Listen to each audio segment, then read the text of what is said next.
ia saindo do templo, aproximaram-se dele os seus discípulos, para lhe mostrarem a estrutura do templo. Jesus, porém, lhe disse: não verdes tudo isso? Em verdade vos digo, que não ficará aqui pedra sobre pedra, que não seja derrubada. E estando assentado no Monte das Oliveiras, chegando-se a ele os seus discípulos, em particular, dizendo: dizei-nos quando serão estas coisas, e que sinal haverá da tua vinda e no fim do mundo. Jesus respondendo disse: acordai-vos que ninguém vos engane, porque muitos virão em meu nome, dizendo eu sou o Cristo, e enganarão a muitos. E ouvides de guerra e de rumores de guerras, olhai e não vos assusteis, porque é visto que isto tudo aconteça, mas ainda não é o fim. Portanto se levantará nação contra nação, reino contra reino, haverá fomes, peste, terremotos em vários lugares. Mas todas estas coisas são princípio de dores. Então vos hão de entregar para seres atormentados, e matar-vos hão, e sereis odiados de todas a gente por causa do meu nome.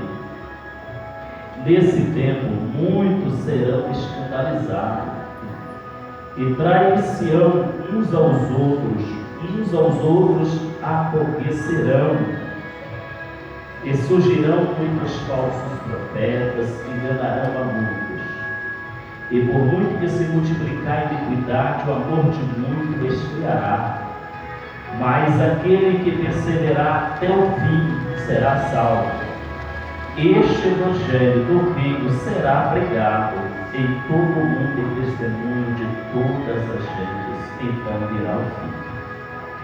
Glória a Jesus. Continue aí com a palavra do Senhor aberta, amém? Para que a gente possamos aqui entender o que acontece, amado. Quantas pessoas hoje vivendo como se fosse a volta de Cristo amanhã ou depois, ou sucessivamente assim, né? Muitos cristãos dizem assim: meu Deus, a volta de Jesus está tão perto. Não é verdade? Eu tenho que consertar, eu tenho que me endireitar-se, porque a volta de Jesus está perto, e se ele voltar hoje, né? E eu estiver desta maneira que eu estiver, eu não vou ser salvo. Amém? Que você preocupa bastante com a sua vida, isso é importante. Mas preste atenção, a volta de Cristo não será simplesmente assim como muitos pensam, como eu disse agora neste momento, como se fosse amanhã ou depois, né? E aí Jesus vem, arrebata e leva a igreja para o céu, não é verdade? Então o que acontece? Aqui, o povo estava aí admirando Deus, seus discípulos, todas aquelas estruturas bonitas, maravilhosas que naquela época os construtores construíram, né? E os seus discípulos dizem assim: mestre, veja que edifício tão bonito. Aí Jesus vira para eles e fala bem assim: olha, veja tudo isso? Sim. Aqui não vai ficar pedra sobre pedra, que não venha a ser derrubado, que não ficará em suas bases construídas, todas elas vão se derreter, vão cair. Aleluia. E daí diante, eles se acharam lá no Monte das Oliveiras, por certamente orando, se entregando cada vez mais ao Pai, Jesus falando também com o Pai, aleluia. Mas lá no monte, os seus discípulos fazem uma pergunta interessante para Jesus. Diz assim: mestre, quando será o fim de tudo isso, do que vai acontecer? Ele disse assim: acautelai-vos, porque a volta do Senhor não será precedida de tal maneiras que vocês estão pensando. Aleluia a Deus. Ele disse assim: olha, haverá nação contra nação, reino contra reino. Muitos falsos profetas surgirão, de nomes muito anticristo. Haverá também muitos terremotos, em vários lugares. Às vezes nós estamos aqui no Brasil, não vê um terremoto como acontece lá na Turquia, no Haiti, nos países asiáticos. E a gente não vê esse terremoto com escalpice tão alta, tão grande, tão absurda, que se talvez nós vivêssemos lá, vocês estariam pensando: meu Deus, isso é um dos sinais da volta de Jesus. Eu tenho certeza que muitos cristãos que lá vivem estão dobrando cada vez mais a sua oração, a sua vigilância, a sua entrega cada vez mais para Jesus. Não é verdade? Por quê? Porque eles leem na sua palavra que Jesus disse assim: haverá também terremotos em muitos lugares. Aí nós não vimos aqui no Brasil esses tais terremotos tão pesados, e muitos cristãos estão sossegados, tranquilos, não preocupando um pouquinho de ser arrebatado ou ser salvo da ira de Deus. Não é verdade? Então ele disse assim: olha, acautelai-vos que ninguém vos engane, né? Vai vir muitos falsos profetas no meu nome, muitos anticristos em meu nome. Eu estava olhando uma matéria aí, tem um falso Cristo lá no país aí. Ele deixou o cabelo crescer, a barba, o rosto bem negro, parecendo de como se diz, de compaixão, de amor pelo povo, pelo tempo. E uma multidão de pessoas vai até ele e adora aquelas mesmas vestes, né, daquele tempo, ele caminhando. Todo o cenário que você muitas das vezes se compara um pouquinho de história, vendo um filme bíblico mais ou menos, assim dá aquele cidadão caminhando, beijando as pessoas, colocando a mão, curando as pessoas também. Você vê que coisa, né? Estamos caminhando por uma era que o próprio Cristo já lá atrás estava alertando os seus discípulos. Seus discípulos então viviam aquela hora daquele sermão, Jesus falando com eles, e eles já se preocupados, né? Então, quando será isso o sinal da tua vida? E o Senhor diz que não ficará aqui pedra, que sou pedra que não seja derrubada. Aleluia a Deus. Aí ele disse assim: isso ainda não é o fim. Isso não é o fim. São princípios de dores. Quer dizer, isso aí tem que estar acontecendo nos 4 cantos da terra, sobre os eventos e sinais da volta de Jesus, para que a igreja não venha ser enganada e já sempre preocupada, mas não se mover tão facilmente como algumas leituras que eu vou trazer como referência do livro de Mateus lá na frente, que vocês não venham se mover facilmente. Quer dizer assim, você vê tais coisas e já dizer: meu Deus, quem sabe Jesus volta amanhã. Se envolve tão fácil assim, achando que ele já volta amanhã. Não, amado, tem uma série de coisas de cronológico, tudo por ordem a acontecer. Não vai acontecer fora de ordem cronológica. Aleluia a Deus. Vai acontecer cada coisa por cada coisa em etapas. Aleluia a Deus. Quer ver só? Nós vamos caminhando. Vamos lá no versículo 15 dessa mesma leitura, desse mesmo capítulo. Aleluia a Deus. No versículo 15 aí. Aleluia a Deus. Achou? Está aí pertinho. A minha não precisa nem abrir. Diz assim: o sermão continua a grande tribulação. Olha só, já vamos entrar para uma parte muito interessante. Quando vos, pois, virdes que a abominação da desolação, de que falou o profeta Daniel, está no lugar santo, quem nem entende, Então os que estiverem na Judéia, fujam para os montes, e os que estiverem sobre o telhado, não desça a tirar alguma coisa da sua casa, e quem estiver no campo, não volte atrás a buscar os seus vestidos. Mas ai das grávidas, ai das que amamentarem naqueles dias.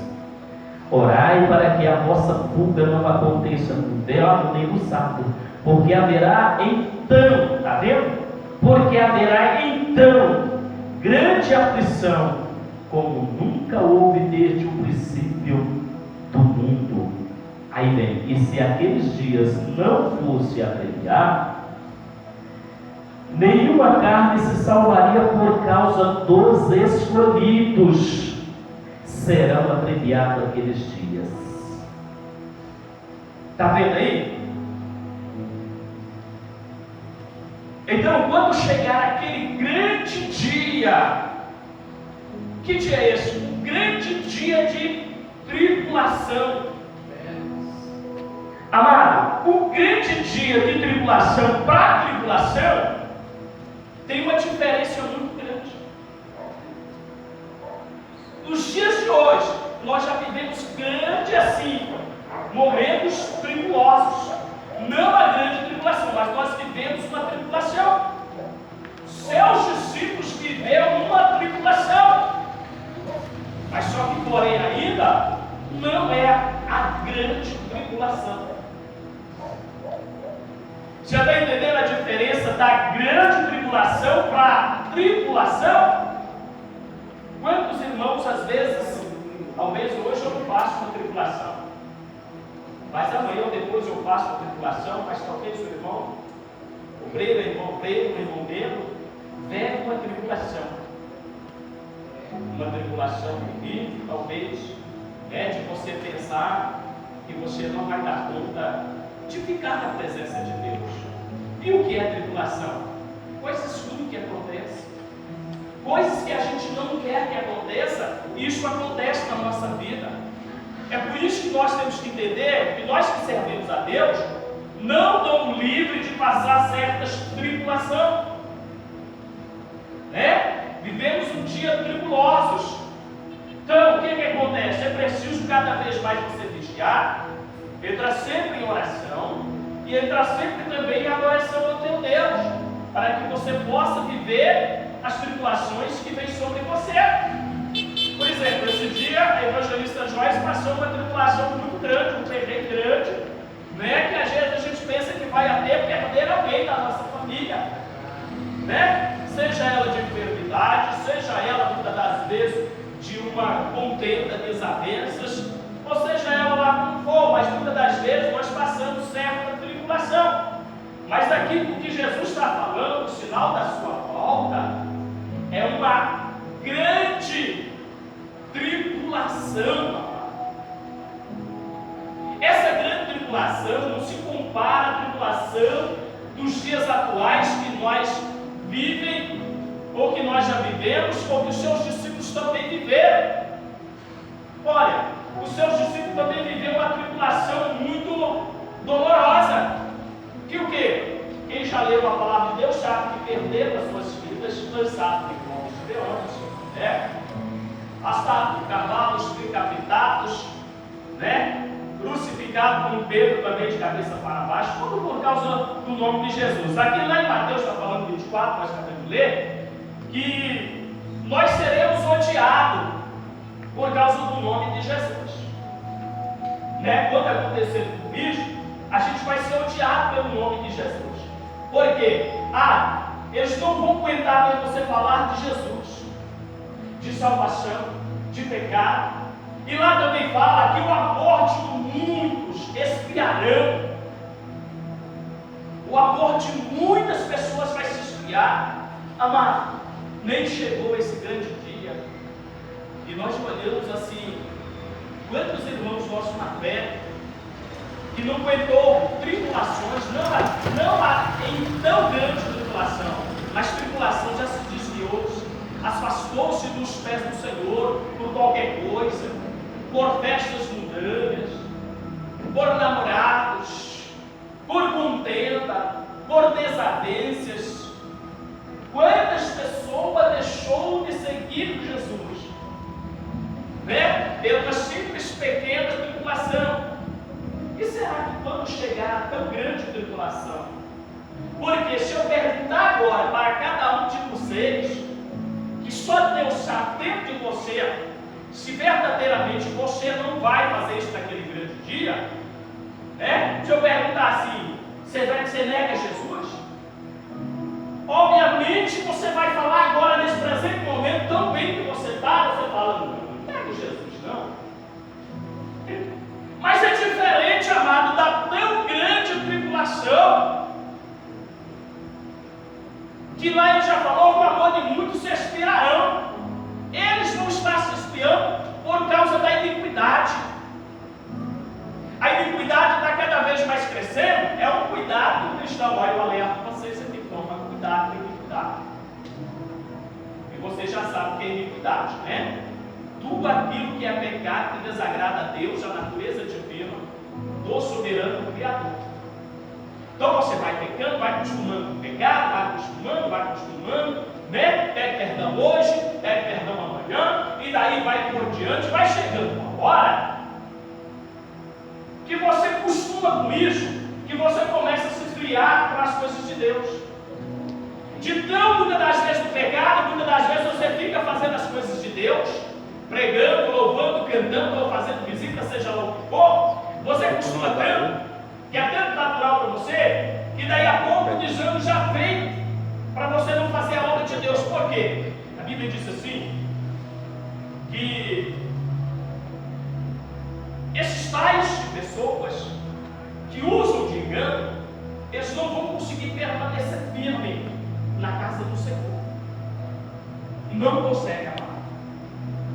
Então, aos poucos, eles vão se afastando, para não jogar gesticular que ele ou ela está errado. Começa a apontar para a obra, começa a apontar para o seu pastor, começa a apontar para o seu irmão, começa a apontar para as coisas que não são de acordo da casa de Deus, começa a apontar das coisas que discordam com o pensamento do seu irmão. Então isso é um perigo. Então toma cuidado, porque o pecado mata. Ele te mata espiritualmente e depois te mata fisicamente, para você não alcançar a salvação em Cristo Jesus. Então, nós vimos que aqui a grande tribulação, que falou também o profeta Daniel, olha só, que virá uma desolação, que falou o profeta, que está no lugar santo, quem lê entenda. Se você leu algumas coisas de Daniel, Daniel falou sobre a profanação do templo. O que acontece? Existe muitas profanações do templo hoje em dia. Só que essa profanação deste templo hoje, que estão acontecendo dentro da casa do Senhor, ainda não é a profanação a qual profetizou e alertou o profeta Daniel. Quer ver só uma coisa? Todo mundo aqui eu sei que está ligado na internet. Eu sei que tem, porque você tem que ter o seu telefone. Às vezes não é direto, mas aqui do lado você dá uma despilhotada e consegue olhar na internet. Quem já viu aqui, e lá em Israel, o terceiro templo já está construído? Quem viu? Quem viu? Pois é, pois está. E você sabe para que é esse terceiro templo construído lá em Israel? Pessoal acha que isso não é verdade. Ali tudo que passa na internet eu não acredito não, pastor. Então vai desacreditando, porque você também não está lendo a palavra de Deus. Essa profecia que falou Daniel aqui da desolação, que está no lugar santo, e quem lê, olha só, quem lê entenda. E às vezes, nem todos que fazem a leitura entendam. Você sabe por quê? Porque não examina. O que é examinar? Você vai buscar texto, referência, que vem coagindo com a mesma profecia de Daniel. Porque isso que eu estou lendo aqui é o próprio Jesus advertindo ali os seus discípulos e todos aqueles ouvindo a palavra de Deus. Lá mais adiante, em Tessalonicenses 1 e 2, nós vamos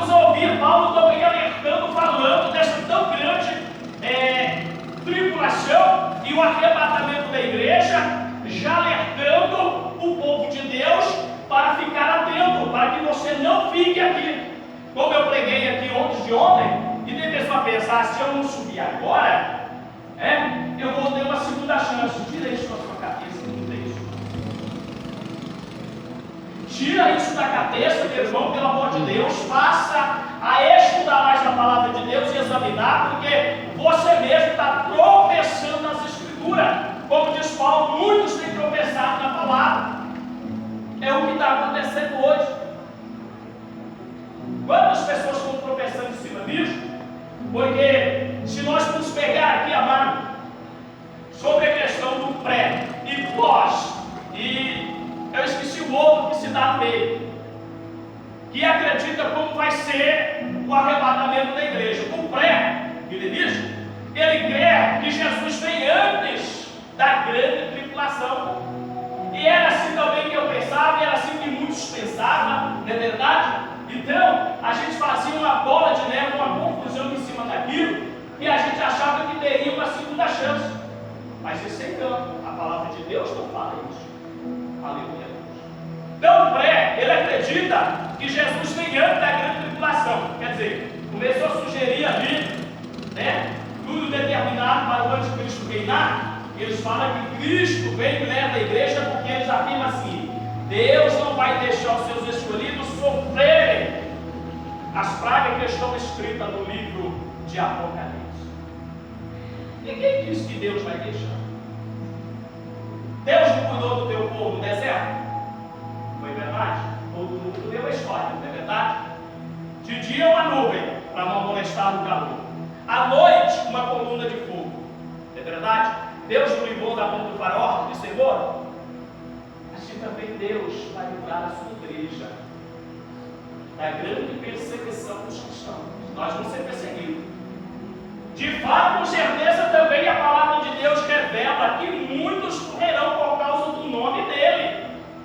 Então, quando ele diz isso, é porque alguns têm que morrer para ser testemunha de Jesus. Você já leu a história lá que está em Apocalipse, fala bem assim, que João fala bem assim: Senhor, e quem são esses com as vestes são picadas de sangue? Aí, o homem que tem a chave, que deixou o pé, ele fala assim: esses são os que vieram da grande tribulação. Aleluia a Deus. Então, muitos vão morrer pelo amor do nome e do testemunho de Jesus. Então, quando vier o inimigo, ele vai querer ir lá para Israel. Aleluia a Deus. Eu não sei se vocês leram, que a igreja precisa ler. Como eu disse, Apocalipse. Tem pessoas que têm o maior pavor de ler Apocalipse. Por isso que você fica desenganado. Como eu disse, Apocalipse é o melhor livro da Bíblia para a gente ler, porque fala do triunfo da vitória. Você quer ver sua vitória? Ler Apocalipse. Você quer ver a sua vida com Cristo? Ler Apocalipse. Aleluia. E aí então você vai se preocupar, o crente vai preocupar com sua vida de crente, dentro e fora da obra de Deus. Aonde você for, você vai ser crente ou um cristão de verdade, em qualquer lugar, tendo o seu bom testemunho e servo de Deus, sem pronto negociar com o diabo. Glória a Deus. Aleluia, Jesus. Vamos lá para vocês entenderem ainda mais.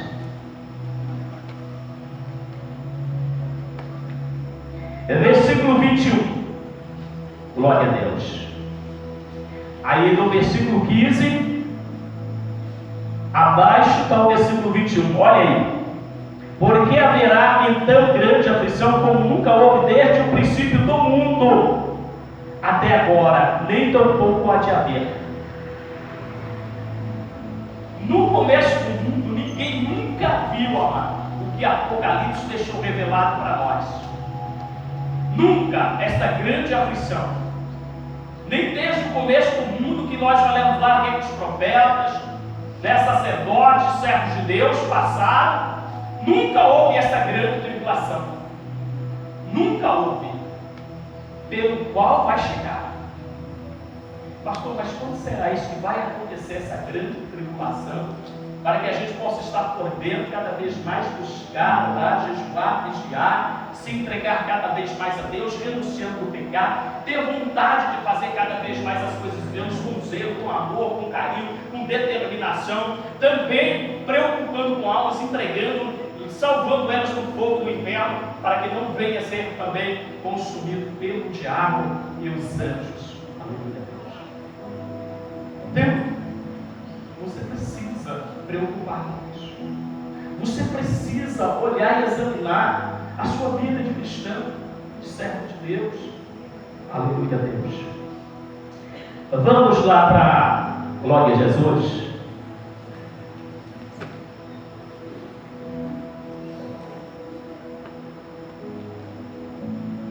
Aí em Mateus capítulo 25, vamos para os 25, como eu disse aqui ontem. Mateus 25, verso 1. Quem estava aqui antes de ontem, eu falei sobre a questão de uma parábola que ele usou a respeito para o arrebatamento da igreja. Você vai procurar entender agora. O sermão profético continua a parábola das 10 virgens. Então o reino do céu será semelhante a 10 virgens, tomando as suas lâmpadas, saíram ao encontro do esposo. E 5 delas eram prudentes e 5 loucas. As loucas, tomando as suas lâmpadas, não levaram azeite consigo, mas as prudentes levaram azeite em suas vasilhas com suas lâmpadas.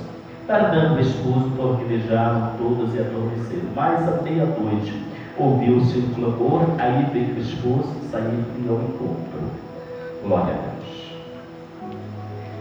Olha, na parábola nós encontramos um texto aqui falando assim, que à meia-noite ouviu-se o clamor. Aí está dizendo, sair ao encontro do esposo.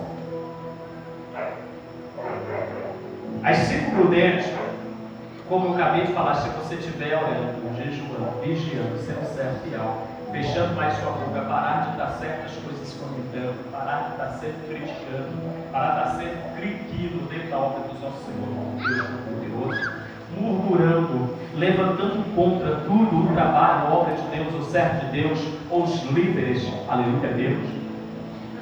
Toma cuidado, porque senão vai começar a faltar azeite na sua lâmpada. Aí você não tem força para ter uma entrega de adoração para Deus, porque ainda tem coisas que na sua vida precisam ser tiradas. Aleluia, Deus. Porque Jesus falou assim, ó, se o Filho do Homem libertar, verdadeiramente você será liberto. Você será liberto de se levantar contra, murmurar, criticar, né? E daí por diante, eu fechar a cara do teu irmão, eu vou disfarçar e não dar a paz do Senhor. A gente só liberta de tudo isso aí, porque verdadeiramente o amor de Deus está grande. A gente tem, quem tem o amor de Deus, ele tem o rosto em formosura. Mesmo na luta você ainda consegue dar um sorriso para o teu irmão, para a tua irmã, porque você sabe dividir as coisas. A luta que você passa, você não quer jogar em cima uma cara feia para o seu irmão, para a sua irmã, né? Você não se divide no campo de trabalho, se levanta contra os seus líderes, seja ele quem for, em cima do seu trabalho, mas você sujeita a liderança porque você sabe que é ordenado por Deus. Verdade? Então, à meia-noite ouviu-se um clamor, aí disse assim, sair ao encontro. Eu disse aqui no culto anterior, no culto passado, que Jesus virá na nuvem com os seus santos anjos. E ele enviará os seus anjos desde os 4 cantos da terra e ajuntarão os seus escolhidos. E aí então os escolhidos juntos reuniremos com o Senhor. Olha a sua palavra, não tem divisão. Por isso que é um cuidado a gente ficar dividido dentro da casa de Deus, porque senão alguém falou, ó, vai estar um no campo, um será deixado, o outro vai ser levado. Ou até mesmo dentro da casa da gente familiar, casal, pai e filhos brigam, viram a cara um para o outro, esposo com o marido, não dorme junto, e aquela coisa toda. No dia que Jesus vier,